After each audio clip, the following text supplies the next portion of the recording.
سب سے پہلے آپ تمام دیکھنے اور سننے والوں کو السلام علیکم۔ امید کرتا ہوں کہ آپ تمام لوگ خیریت سے ہوں گے۔ بڑے سے بڑے مولوی کو، بڑے سے بڑے ملا کو، بڑے سے بڑے علم رکھنے والے کو اس بات کا چیلنج دے رہا ہوں کہ یہ جو صاحب ہیں یہ کیا فرما رہے ہیں، پلیز مجھے بتا دیجئے کہ اس چیز میں کیسے نجاست بھری چیز میں کس طرح جو ہے وہ شفا ہے، اور کس طرح جو ہے وہ ڈاکٹرز جو ہے وہ سب کچھ چھوڑ دیں۔ یہ جو علاج ہو رہے ہیں، یہ جو بچے یونیورسٹیز میں پڑھ رہے ہیں، کیا ہم ان کو یہ تعلیم دیں؟ یہ جملہ میں نے کسی پہلے نہیں پڑھا، کبھی بیان بھی نہیں کیا، تو پڑھا میں نے پہلی بار ہے یہ لفظ اگلے، پہلے تو میں بیان کرتا تھا لیکن یہ پہلی بار پڑھا تو اس وقت کا نشہ ہے کہ جن کا پیشاب مبارک جو ہے اس کے اندر شفا موجود ہے، اور بات سین تے جو ہے وہ طلب کے لیے ہے، اور صحابہ حضور کا پیشاب مبارک اور خون پی کر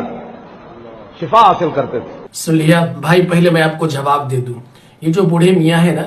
یہ بوڑھے میاں انسانی شکل میں بھیڑیا ہے، ہم کہہ لیں تو یہ شیطانوں کا باپ ابلیس عزازیل ہے۔ یہ جھوٹا، کذاب، بے وقوف، جتنا کچھ کہہ لیا جائے اس بڈھا کے لیے کم ہے۔ یہ سیدھا سیدھا جھوٹ بول رہا ہے۔ انہوں نے جو کہا نا کہ صحابہ کرام محمد صلی اللہ علیہ وسلم کا پیشاب مبارک پیتے تھے، ثبوت کہیں سے نہیں ہے۔ اس حرام خور سے پوچھنا، اس بابے سے پوچھنا۔ اب اس ویڈیو کے اندر آپ نے دیکھا بابا خادم رضوی ممبر رسول صلی اللہ علیہ وآلہ وسلم پہ بیٹھ کے کہہ رہے ہیں کہ صحابہ کرام تبرک کے طور پہ نبی پاک صلی اللہ علیہ وآلہ وسلم کا پیشاب مبارک پیا کرتے تھے کہ تاکہ ان کو شفا ملے۔ جن کے پیشاب میں شفا ہوگی تو ان کا خود کا عالم کیا ہوگا۔ تو صحابہ کرام کا پیشاب پینا، خون پینا، یہ صحیح سندوں کے ساتھ ثابت ہے۔ ایک دفعہ آپ علیہ السلام کی کنیز تھی، اس نے آپ علیہ السلام کا پیشاب مبارک پیا، جو کہ آپ نے اپنی چارپائی کے نیچے ایک لکڑی کا برتن رکھا ہوا تھا کہ رات میں ٹھنڈ میں آپ علیہ السلام کو باہر نہ جانا پڑا۔ اس کٹورے کو آپ علیہ السلام نے استعمال کیا، کنیز صفائی کرتے ٹائم اس کو پیاس لگی، اس نے اس کٹورے کو پی لیا۔ پینے کے بعد جب آپ علیہ السلام نے دریافت کیا تو اس کنیز نے بتایا کہ وہ میں پی چکی کیونکہ مجھے اس چیز کا علم نہیں تھا۔ تو آپ علیہ السلام نے اس کنیز کو کہا کہ تم نے اپنے اور دوزخ کے درمیان میں ایک آڑ کو قائم کر لیا۔ پھر دوسرے نمبر پر حضرت عبداللہ بن زبیر رضی اللہ تعالیٰ عنہ، آپ علیہ السلام نے جب حجامہ کروایا تو ایک برتن میں، ایک کٹورے میں آپ علیہ السلام کے اس حجامے کا خون مبارک تھا، تو آپ علیہ السلام نے کہا کہ کسی اچھی اور محفوظ جگہ پہ جا کے اس کو دفن کر دو۔ حضرت عبداللہ بن زبیر رضی اللہ تعالیٰ عنہ نے اس خون کو پی لیا۔ تو اگر یہ چیز غلط ہوتی یا ان چیزوں سے گناہ ہوتا تو آپ علیہ السلام نے وہیں پہ روک دینا تھا یا ڈانٹ مار دینی تھی۔ لیکن میں بھولی بھالی عوام کو ایک بات کہہ دینا چاہتا ہوں، یہ جو آپ کو کہتے ہیں نا کہ جو عزت آپ نبی پاک صلی اللہ علیہ وآلہ وسلم کی کرتے ہیں، جو مقام ان کا ہے وہی اہل بیت کا ہے۔ ابھی 2025 چل رہا ہے، اگر ابھی کے دور میں کوئی شخص کھڑا ہو کے ہاتھ بلند کرے اور بولے کہ میں نبی پاک صلی اللہ علیہ وآلہ وسلم کی نسل یا ان کے گھرانے میں سے، تو خوددارا یہ مت سوچ لیجیے گا، یہ قطعاً طور پہ مت سوچ لیجیے گا کہ جو تبرکات، جو خون میں شفا اور پیشاب میں شفا آپ علیہ السلام کو اللہ نے جو ایک تبرکات دیے تھے، وہ آپ کسی اور شخص میں تلاش مت کیجیے گا، کیونکہ وہ نبی پاک صلی اللہ علیہ وآلہ وسلم تھے، اللہ پاک کے محبوب تھے۔ اگر آپ وہی چیز 2025 میں ان کے گھرانے میں تلاش کر رہے ہیں کہ یہ نبی کے گھرانے سے تعلق رکھنے والے ہیں تو ان کے پیشاب اور خون میں بھی شفا ہوگی، تو پھر آپ سے بڑا احمق اور جاہل شاید دنیا میں کوئی نہیں ہے۔ یہاں کی زندگی زیادہ سے زیادہ 60 سال ہے، وہاں کی زندگی 2 لاکھ سال بھی ہو سکتی ہے۔ حابیل قابیل کا قصہ آپ یاد کریں، آدم کے 2 بیٹے تھے،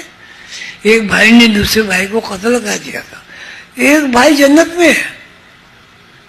چھوٹا بھائی، بڑا بھائی جو ہے دوزخ میں ہے، ایک بھائی جنت میں ہے۔ پتہ نہیں لاکھوں سال ہو گئے، ہزاروں سال ہو گئے، تو یہ زندگی یہاں کی 60-70 سال سے زیادہ کی نہیں ہے۔ تو اس زندگی کے لیے وہاں کی لاکھوں سال کی زندگی خراب نہ کرو، نہ کرو۔ اگر ہر بندہ، ہر فرقے والا، ہر مسلمان یہی چیز سوچ لے، خدا کی عزت کی قسم کبھی کوئی اس دنیا میں اپنی 60-70 یا 100 سال کی زندگی کو بہتر بنانے کے لیے کوشاں نہیں کرے گا۔ مطلب کوئی بھی کوشش نہیں کرے گا، کوشش کرے گا سامان اکٹھا کرنے کی، کہ میں مسافر ہوں، اچھی اچھی چیزیں اس دنیا میں رہتے ہوئے لے لوں، یہاں سے یہ لے لوں، تھوڑا وہاں سے یہ لے لوں، اور جب اکٹھا ہو گیا سب کچھ، جیسے پلیٹ فارم پہ ٹرین آئے گی، میرا نام اناؤنس ہوگا، میرے پاس ٹکٹ موجود ہوگی، فوراً اس گاڑی میں بیٹھنا ہے اور ایک اور دنیا، ایک اور جہان میں، کسی اور ٹائم ڈیمنشن میں، اور وہاں پر عزت و حوصلہ افزائی تب ہوگی جب ان لوگوں کی سنتوں کو ادا کرتا ہوا، جب ان لوگوں کے کیے گئے عمل پر میں عمل درآمد کر کے اپنی زندگی کو گزار کیا، اپنے خواہشات کو مار دیا، سب ختم کر دیا ان کی سنتوں پہ عمل کر کے، تو پھر آگے پھر باغ بھی ہیں، جنتیں بھی ہیں، نہریں بھی ہیں، حوض کوثر بھی ہے، حوریں بھی ہیں، بڑے معاملات ہیں۔ ان بزرگ کی عمر 60-70 کے قریب ہوگی یا زیادہ ہوگی، انہوں نے اپنی تا عمر گزار لی ہے۔ یہ یاد رکھیے گا کہ یہ اس حصے میں جھوٹ تو نہیں بول رہے آپ سے۔ ہماری قوم کا بے شرمی کا لیول کہاں پہنچ گیا یار، کہ پاکستان کی تاریخ میں پہلی دفعہ جو ہے ایک شو دکھایا جائے گا ٹی وی چینل پر، جس کے اندر کپلز کو لائیو دکھایا جائے گا آپس میں جسمانی تعلقات قائم کرتے ہوئے، ہوس اور یہ زنا کو لائیو دکھایا جائے گا۔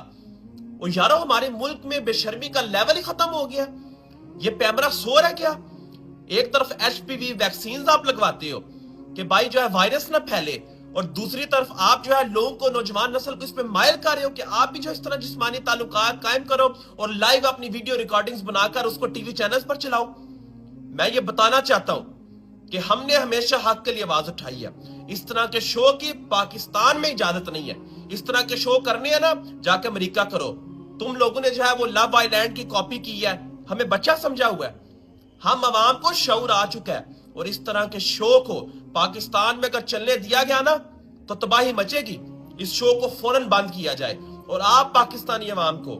میری یہ ریکویسٹ ہے کہ اس ویڈیو کو شیئر کریں، کیونکہ حق کی آواز اٹھائی جائے گی۔ ایک طرف تو اسی کہتے ہو ایچ پی وی ویکسینز لگواؤ، بچیوں کی حفاظت کرو، دوسری طرف اسی کو آپ پروموٹ کر رہے ہو کہ وائرس پھیلاؤ۔ اور بے شرم و شرم ختم ہو گئی ہے، رسول پاک کے فرامین کو بھول گئے ہو، کیوں اللہ کے عذاب کا بلاوا دے رہے ہو؟ اب ان بھائی صاحب کا نام ہے ڈاکٹر طاہا چیمہ۔ قریباً کچھ دنوں پہلے میں نے ان کے حوالے سے ویڈیو بنائی تھی، جس میں بھائی صاحب سیلاب کے حوالے سے بات کر رہے تھے کہ خانہ کعبہ میں بھی تو پانی آیا، اللہ نے کیوں اپنے گھر کی حفاظت نہیں کی؟ جس طرح سے اللہ نے اپنے گھر کی حفاظت نہیں کی تھی تو ہمارے جو پیر حضرات ہیں انہوں نے بھی نہیں کی۔ ثم نعوذ باللہ، اس پر میں نے ایک ویڈیو بنائی۔ میرا ان باتوں پہ اس بھائی سے اختلاف ہے، لیکن یہ تمام اختلافات اپنی جگہ پہ۔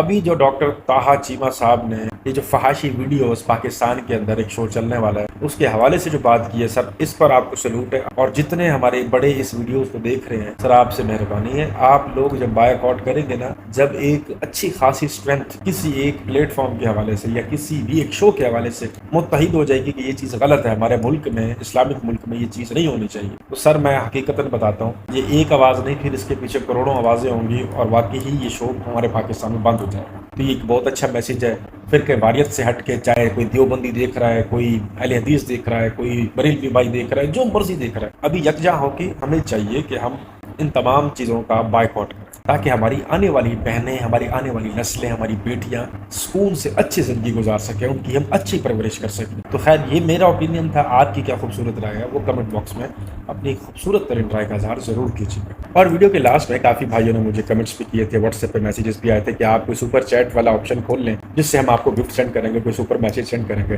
تو میں نے وہ سپر چیٹ والا آپشن کھول لیا۔ اگر آپ دل سے چینل کو سپورٹ کرنا چاہتے ہیں تو یہ آپ کی اپنی مرضی ہے، لائیو میں بھی آپ کر سکتے ہیں اور ویسے میسیجز میں یا کمنٹس میں بھی آپ کر سکتے ہیں۔ تو خیر اپنا بہت سارا خیال رکھیے گا، اپنی خوبصورت ترین رائے کا اظہار کمنٹ باکس میں ضرور کیا کریں، مجھے آپ کے کمنٹس پڑھ کے بہت خوشی ہوتی ہے، سیکھنے کو بھی ملتا ہے، سمجھنے کو بھی ملتا ہے۔